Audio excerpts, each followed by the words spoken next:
Olá e bem-vindos. Hoje a gente vai mergulhar de cabeça em uma das questões mais antigas e, vamos ser sinceros, mais dolorosas da humanidade. Com certeza. Se existe um Deus que é bom e todo-poderoso, por que o mal existe?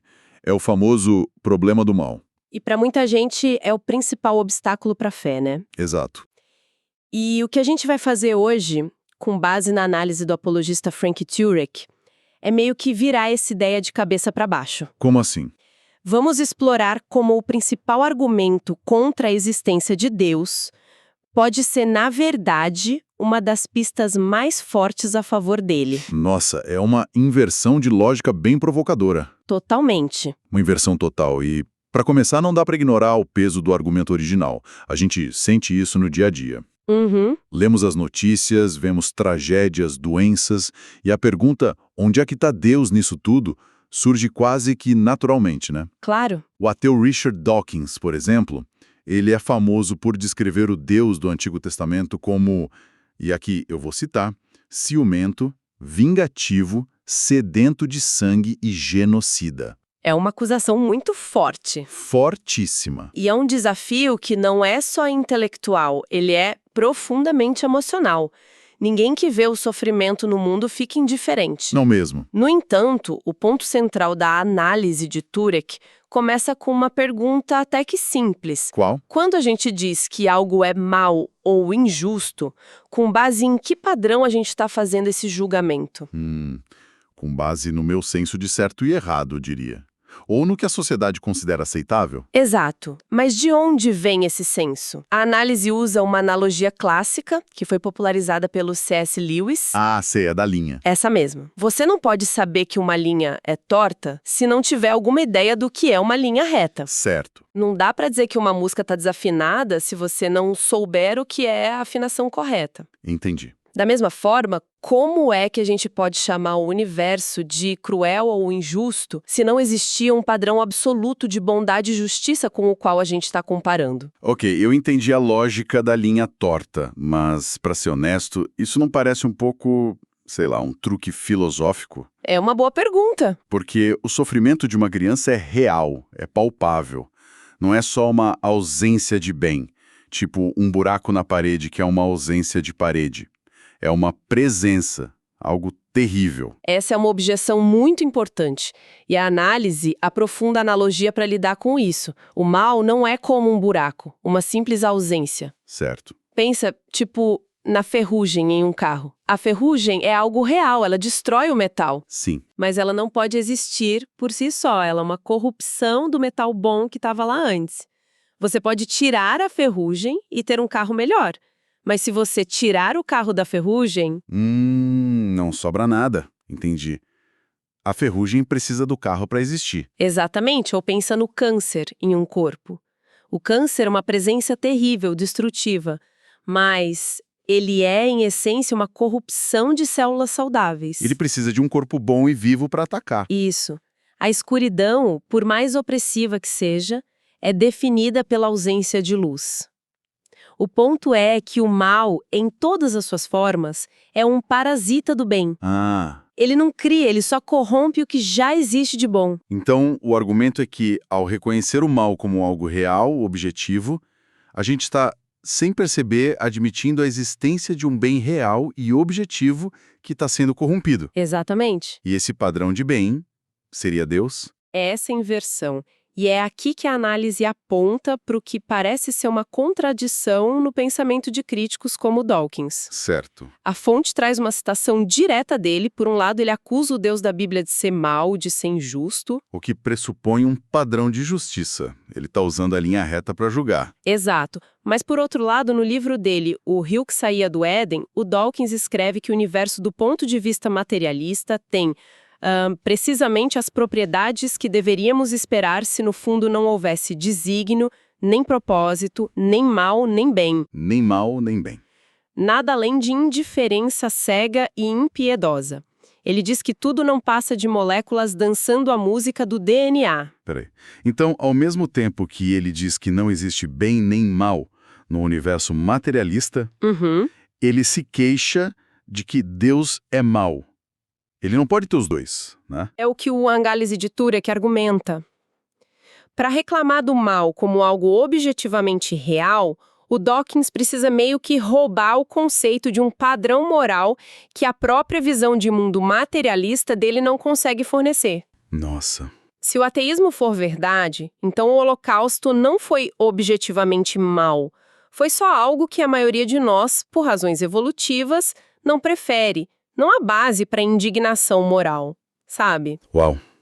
Essa inversão de lógica é bem provocadora. Então, em vez de o mal refutar Deus, a própria existência do mal como um conceito objetivo acaba se tornando um indício da existência de um padrão de bem supremo. Essa é a ideia central. Mas ok, vamos aceitar essa premissa por um momento. Isso só torna a próxima pergunta ainda mais urgente. Se Deus é esse padrão de bem, por que ele permite tanto sofrimento? Exato. Qual é o propósito disso tudo? Essa é a pergunta de $1 milhão e a que mais nos afeta emocionalmente. Sem dúvida. A fonte nos leva para dentro de um debate universitário onde um estudante ateu fez exatamente essa pergunta para o Frank Turek. Se o seu Deus é tão bom, por que ele não acaba com todo o mal do mundo agora mesmo? Uma pergunta justa. E qual foi a resposta? A resposta, segundo o relato, foi dividida em 2 partes. A primeira focou no mal que nós, humanos, causamos. Ah, Turek respondeu ao estudante com outra pergunta. É uma ótima ideia. Por que a gente não começa por nós? Por que nós não paramos de fazer todo o mal que a gente faz? isso joga a luz sobre o conceito de livre-arbítrio. Exatamente. A ideia de que Deus nos deu liberdade e nós a usamos mal. Certo. A análise argumenta que o maior bem que Deus poderia nos dar, além de si mesmo, é a capacidade de amar. Mas o amor genuíno requer liberdade de escolha. Não dá para forçar alguém a te amar. Não dá. O mundo de robôs programados para dizer eu te amo seria um mundo sem amor real. E essa mesma liberdade que nos permite amar é a que nos permite odiar, sermos egoístas, cruéis. Então Deus preferiu um mundo com amor e maldade reais a um mundo sem nenhum dos dois. Ao que parece, sim. Eu entendo o ponto sobre o livre-arbítrio, mas, para ser honesto, essa resposta sempre me pareceu um pouco incompleta. Ela explica o mal que nós fazemos uns aos outros, as guerras, a injustiça, mas e um terremoto que mata milhares? Ou uma criança que nasce com uma doença terminal? O chamado mal natural. Isso. Não dá para culpar a liberdade humana por isso. Como a análise aborda esse tipo de mal? Você tocou no ponto nevrálgico. E o estudante no debate fez a mesma objeção. É aqui que entra a segunda parte da resposta, que é mais complexa. Ok. Ela tem a ver com o propósito da vida e o crescimento através da adversidade. A fonte argumenta que, da perspectiva cristã, o objetivo principal da vida não é o conforto ou a felicidade aqui na Terra, Sim. mas sim conhecer a Deus. Isso. E, paradoxalmente, é muitas vezes no sofrimento que esse conhecimento se aprofunda. É aquela famosa frase do C.S. Lewis, né? A dor é o megafone de Deus para falar a um mundo surdo. Essa mesma. Mas essa é uma ideia difícil de engolir.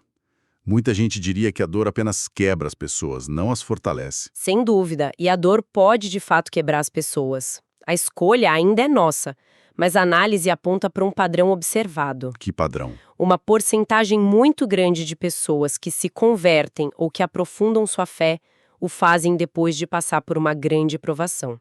É como se a dificuldade nos forçasse a olhar para além do superficial. Certo. A fonte menciona um provérbio oriental que ilustra um ciclo interessante.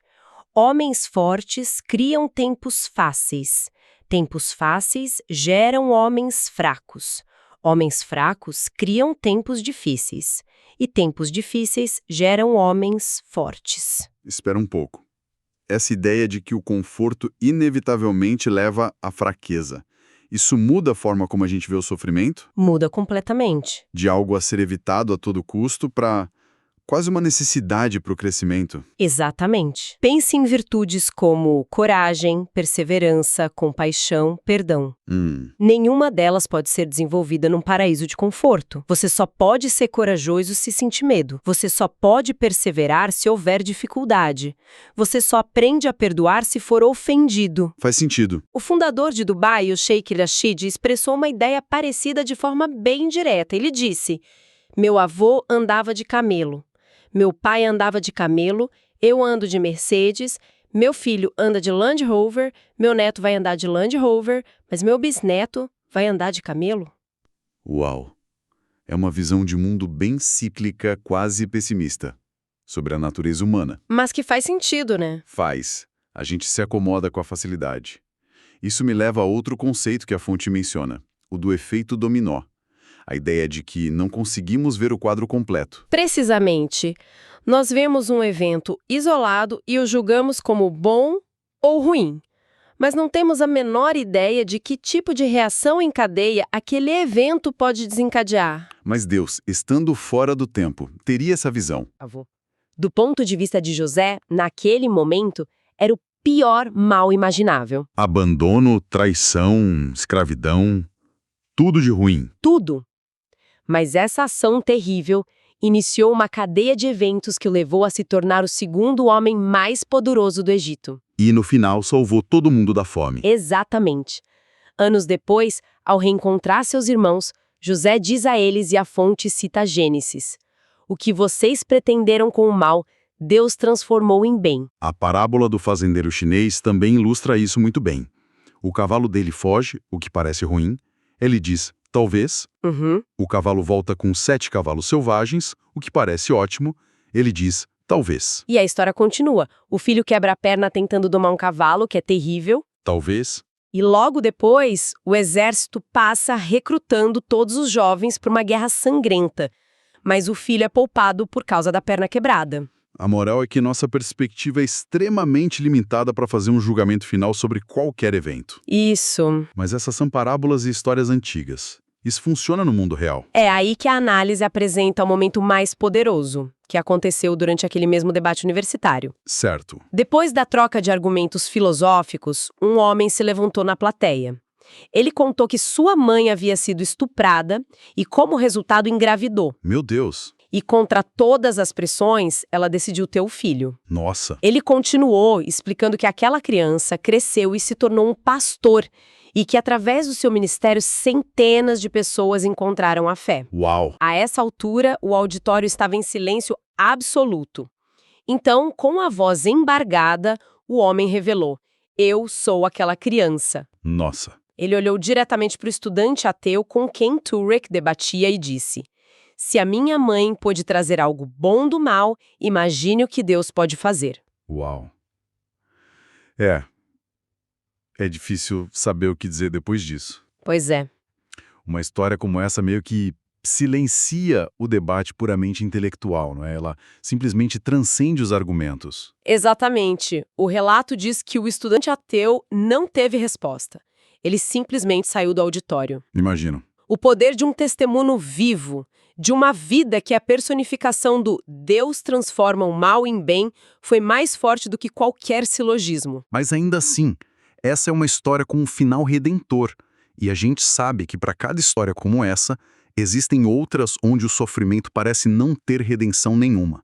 Parece simplesmente esmagador e inútil. Com certeza. Como o argumento lida com o mal que aparentemente não resulta em bem algum? Essa é a pergunta final e mais profunda. E a resposta, segundo a fonte, não é mais uma explicação filosófica. Não. É uma pessoa. A solução definitiva de Deus para o mal não foi gritar do céu para sermos bons. Foi descer e entrar no nosso sofrimento. A crucificação. Sim. A análise argumenta que na cruz, Deus tomou sobre si o mal em sua forma mais concentrada. Jesus, a única pessoa verdadeiramente inocente que já viveu, Sim. sofreu a pior injustiça, a pior dor física e, o que a teologia cristã aponta como o pior de tudo, a separação do próprio Deus. Ele entrou no mal que parece inútil para redimi-lo por dentro. Exato. A solução de Deus não é primariamente uma explicação, é uma participação. Ele não ficou distante. E a fonte também fala sobre como isso redefine nossa identidade, que não é algo que a gente conquista, mas algo que a gente recebe. Isso mesmo. Num mundo que nos diz que nosso valor vem do nosso sucesso, da nossa aparência, das nossas habilidades. Coisas frágeis, que podem ser tiradas de nós a qualquer momento. Exato. A proposta cristã é uma identidade que é recebida como um presente. O direito de ser chamado de filho de Deus. É uma identidade que não depende do nosso desempenho e, por isso, pode nos sustentar mesmo quando tudo mais desmorona. E quanto à justiça final? Porque ainda vemos muita injustiça impune no mundo. O mal parece vencer muitas vezes. A análise conecta isso de volta ao livre-arbítrio. A liberdade de escolha que Deus nos deu se estende até o fim. Ele não força ninguém. Não, ele não força ninguém a amá-lo ou a aceitar seu perdão. A fonte conclui com outra citação de C.S. Lewis, que diz que no final haverá apenas 2 tipos de pessoas. Aquelas que olham para Deus e dizem, seja feita a tua vontade, e aquelas a quem Deus, com o coração partido, finalmente diz, seja feita a sua vontade. A ideia de que o inferno não é tanto um lugar para onde Deus manda as pessoas, mas a consequência final de escolhermos viver sem ele. Sem ele, que é a fonte de todo bem, amor e alegria. É a consequência lógica e trágica da liberdade humana levada ao seu extremo. A separação definitiva daquilo que a pessoa passou a vida inteira rejeitando. Ok, vamos tentar organizar tudo isso. O que a gente viu aqui foi uma análise que vira completamente o jogo. Ela começa argumentando que a própria existência do mal, como um conceito real, aponta para a existência de um padrão de bem que seria Deus. Isso. Depois explora o propósito do mal como uma consequência inevitável do livre-arbítrio, que possibilita o amor. Certo. E como instrumento, muitas vezes doloroso, para forjar caráter e nos levar para mais perto de Deus, de maneiras que nem sempre compreendemos, por causa da nossa perspectiva limitada, o tal efeito dominó. E, finalmente, a solução definitiva não é uma teoria, mas uma ação histórica. Deus mesmo entrando no sofrimento humano na cruz para derrotar o mal e oferecer uma escolha final que honra nossa liberdade até as últimas consequências. É uma estrutura de argumento bem completa. E nos deixa com uma reflexão final, eu acho. Qual seria? Se a dor pode ser, como disse Lewis, o megafone de Deus, o que as dificuldades e os sofrimentos na vida de uma pessoa podem estar tentando comunicar? E se a resposta ao problema do mal não for apenas encontrar uma explicação intelectual que satisfaça a nossa mente, mas sim um convite para uma resposta pessoal, de confiança, mesmo na ausência de todas as respostas? Fica a reflexão.